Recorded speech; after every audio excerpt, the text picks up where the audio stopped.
तो हेलो दोस्तों, नमस्कार। आप सभी का हमारे इस यूट्यूब चैनल में आप बहुत बहुत स्वागत है। आज हम इस वीडियो में देखने वाले हैं लिक्विड क्रिस्टल पॉलीमर। इंट्रोडक्शन में ही हम समझते हैं कि क्या है ये लिक्विड क्रिस्टल पॉलीमर। ऐसे पॉलीमर होते हैं जो लिक्विड नेचर के होते हुए भी क्रिस्टलाइन प्रॉपर्टी को दिखाते हैं, या ये कह सकते हो कि ये एक मीसोफेज है।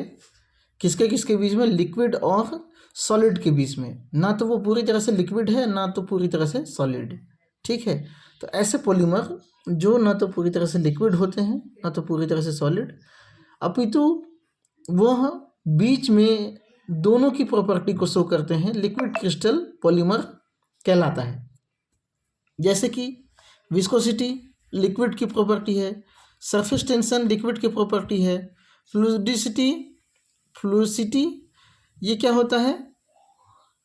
फ्लूसिडिटी ये होता है आपका लिक्विड का प्रॉपर्टी, बहना, है ना। साथ ही साथ सॉलिड की तरह ये क्या होंगे? हाईली ऑर्डर्ड होंगे, मतलब इनका जो मॉलिक्यूलर अरेंजमेंट होगा वो एक दिशा में होगा। ठीक है, साथ ही साथ ये क्या दिखाएंगे? ऑप्टिकल प्रॉपर्टी दिखाएंगे, मतलब प्लेन पोलराइज लाइट को रोटेट करने की क्षमता रखते हैं। मतलब इनका अरेंजमेंट विशेष प्रकार का होता है। ठीक है, भले ही वो लिक्विड की तरह होते हैं, बहते हैं, है ना, लेप लगाया जा सकता है, लेकिन इनका जो मॉलिक्यूलर अरेंजमेंट होगा वो क्या होगा? सॉलिड की तरह होगा। तो यह एक अवस्था है। लिक्विड क्रिस्टल क्या है? एक अवस्था है। किसका? मटेरियल का। और ये टेम्परेचर डिपेंडेंट होता है। बहुत ज़्यादा कूल कर दोगे तो फिर वो जम जाएगा, बहुत ज़्यादा गर्म कर दोगे तो पिघल जाएगा। ठीक है, तो यहाँ पर टेम्परेचर जैसा क्या बोलते हैं, मैटर, पदार्थ का अवस्था होता है ना, वैसा ही एक अवस्था है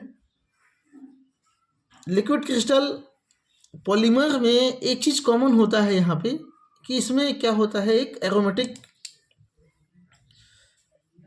पॉलीमर होता है। और एरोमेटिक पॉलीमर कहने का मतलब इसका जो मोनोमर होगा उसमें एरोमेटिक रिंग मौजूद होगा। ठीक है, इसकी वजह से इसका जो स्थिति होती है, अरेंजमेंट, क्योंकि ये बड़े बड़े मोनोमर दूसरे की तुलना में, है ना, मोनोमर तो छोटे ही होंगे, तो क्या होगा, ये एक दूसरे को लिंक करके विशेष टाइप का संरचना जो है बनाते हैं। ठीक है, इसी को लिक्विड क्रिस्टल पॉलीमर को LCP भी कहा जाता है, लिक्विड क्रिस्टल पॉलीमर। देखो यहाँ पे जो एरोमेटिक रिंग कंटेन करते हैं उसको हम मीसोजेन कहते हैं। मीसोजेन इसी की वजह से वो लिक्विड क्रिस्टल की तरह बिहेव कर रहा है ना, इसलिए। ये एग्जांपल है कुछ। ये है केवलर, इसका स्ट्रक्चर ऐसा होता है। देखो यहाँ पे नाइट्रोजन जुड़ा हुआ है एक बेंजीन रिंग से, उसमें हाइड्रोजन जुड़ा है। ये हाइड्रोजन क्या करेगा?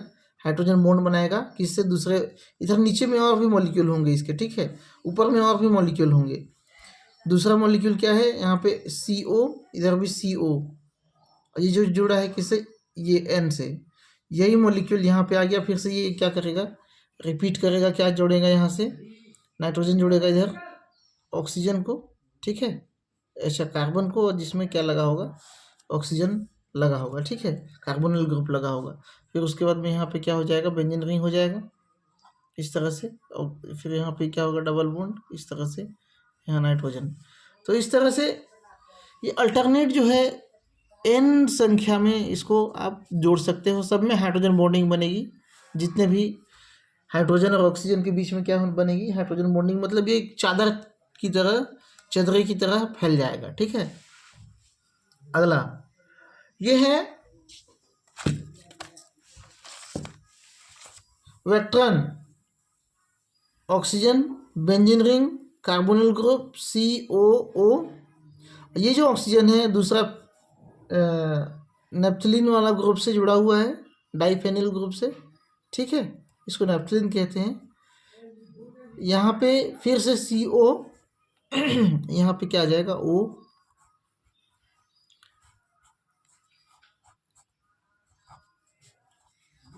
ये मॉलिक्यूल फिर से यहाँ पे रिपीट होते जाएगा।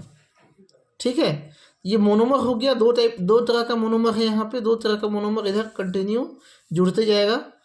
ठीक है, अगला एग्जाम्पल जो है वो है para n pentyl C5H10 diphenyl CN। तो पैरा पोजीशन में ही क्या है, ऑर्थो मेटा पैरा, इसका भी ortho meta para. Para position में क्या है, पेंटाइल ग्रुप है, इधर पैरा पोजीशन में साइनाइल ग्रुप है, और ये क्या है, बाई फिनाइल। ठीक है, ये एक एग्जांपल जो है, ये मोनोमर है ना, ये क्या है, मोनोमर है, जो जुड़ जुड़ के क्या बनाएगा, पॉलीमर बनाएगा।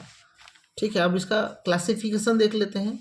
तो पहला तो होता है थर्मोट्रॉपिक लिक्विड क्रिस्टल। देखो मीसोफेस क्या है, मीसोफेस लिक्विड और सॉलिड के बीच का फेस है। ठीक है, तो इसको कहा गया है, चूँकि हीट पे डिपेंड करता है लिक्विड और क्रिस्टल, सॉलिड का जो स्टेट है वो हीट चेंजेस पे डिपेंड करता है। तो दोनों के बीच में जो हीट चेंजेस, हीट अगर हम रखते हैं तो हमको क्या मिलता है, मीसोफेस, मतलब थर्मोट्रॉपिक लिक्विड क्रिस्टल मिलता है। ये 3 टाइप का होता है, नेमेटिक, कोलेस्ट्रिक और स्मैटिक। ठीक है, इसको फटाफट देख लेते हैं। नेमेटिक जो होगा वो थ्रेड लाइक स्ट्रक्चर, धागे के समान व्यवस्था होगा, लेकिन धागा इधर उधर उलझा हुआ होगा। सॉरी। ठीक है, तो धागा क्या होगा, कुछ इस तरह से होगा, पर इसका अरेंजमेंट क्या होगा, एकदम कॉम्पैक्ट टाइप का नहीं होगा, वो इधर उधर तैर रहा होगा। ठीक है, और कोलेस्ट्रिक, कोलेस्ट्रॉल की तरह लेयर लेयर संरचना बनाएगा। ये क्या है, कोलेस्ट्रॉल का संरचना है, कुछ इस तरह से लेयर लेयर बनाता है, कई लेयर में कोलेस्ट्रॉल रहता है।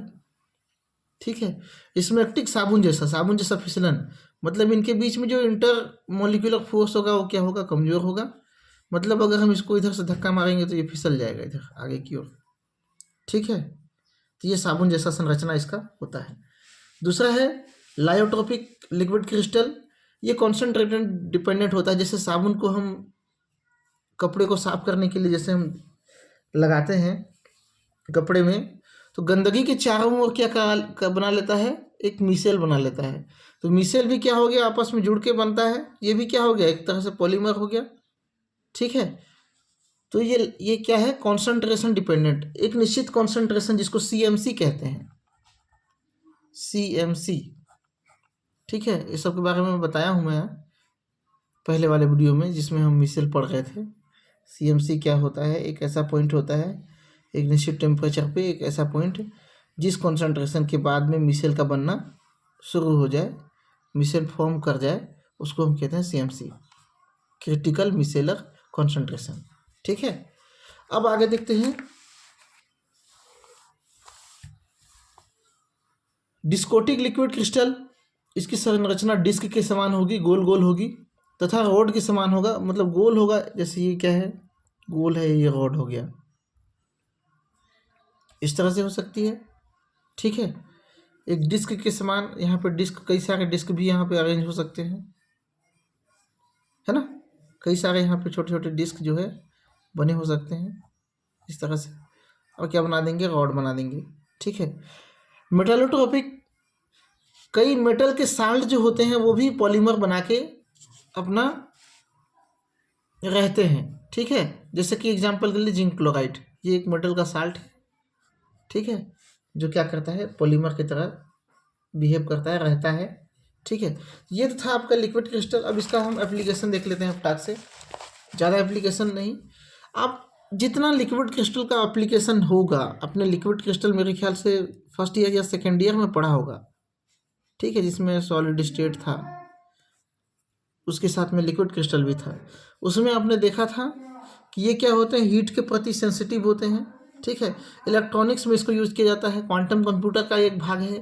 ठीक है, स्क्रीन में, इलेक्ट्रॉनिक की screen, TV screen, laptop screen, mobile के स्क्रीन में कई बार दबा के देखोगे ना तो वहाँ पे अजीब सा कलर आता है मोबाइल का स्क्रीन में। ठीक है, तो वहाँ पे क्या होता है, लिक्विड क्रिस्टल होता है। और लिक्विड क्रिस्टल किस फॉर्म में होता है, पॉलीमर फॉर्म में होता है। ठीक है, एक लिक्विड क्रिस्टल को लगा देंगे तो बनेगा नहीं, उसके अधिक मात्रा को लगाना पड़ेगा। ठीक है, अब इंजीनियरिंग में, फूड कंटेनर्स में, फूड को प्रोटेक्ट करने में अब इंजीनियर पता नहीं क्या यूज़ करते होंगे। मेडिसिनल फील्ड में देखो, मेडिसिन सिंथेसिस में भी यूज होता है, एक्सपेरिमेंट में यूज होता है। और कई लिक्विड क्रिस्टल को तो डायरेक्टली मेडिसिनल यूज़ करते हैं। जैसे कि मान के चलो कहीं पर ट्यूमर है तो आपकी बॉडी में कुछ ऐसा लिक्विड क्रिस्टल इंजेक्ट कराएंगे जो इजीली बॉडी से रिमूव भी हो सके। ऐसा नहीं कि डाल दिए तो कहा गया, है ना, बॉडी में रहने वाला नहीं। पहले इंजेक्ट कराएंगे, उसके बाद में जैसे ये मान के चलो आपका हाथ है, ठीक है, यहाँ पे क्या है, ट्यूमर है। जब हम यहाँ पे लिक्विड क्रिस्टल डाल देंगे तो लिक्विड क्रिस्टल क्या होता है, हीट के प्रति काफ़ी सेंसिटिव होता है। उसके बाद जब इसका एक्सरे लिया जाता है तो बाकी जगह एक समान संरचना दिखाई देगा, लेकिन ट्यूमर के पास ब्लड का सर्कुलेशन नहीं होगा तो ट्यूमर के पास आपको स्पॉट दिखाई देगा। ठीक है, ये एक्सरे में है ना, एक्सरे मतलब एक विजुअल, क्या बोलना चाहिए इसको, शब्द याद नहीं आ रहा है, ऐसा एक्सरे जिसमें हम क्या कर सकते हैं, ट्यूमर का पता लगाया जा सकते हैं।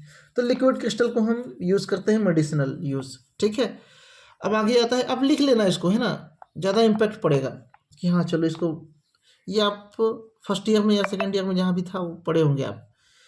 एडवर्टाइजमेंट में बड़े बड़े जो स्क्रीन आते हैं आजकल, बड़े बड़े टीवी स्क्रीन जो बनते हैं ना, जहाँ चौक चौराहा में एलईडी स्क्रीन डाल दिया जाता है, ठीक है, तो उसमें कलर प्रोडक्शन के लिए यूज़ किया जाता है। कलर प्रोडक्शन जैसे मैंने कहा ना, यहाँ पे हीट अलग दिए, यहाँ पे हीट अलग हुआ, इसका कलर अलग हो गया, यहाँ हीट अलग हुआ, यहाँ कलर अलग हो गया, यहाँ का हीट अलग हुआ, अलग कलर हो गया।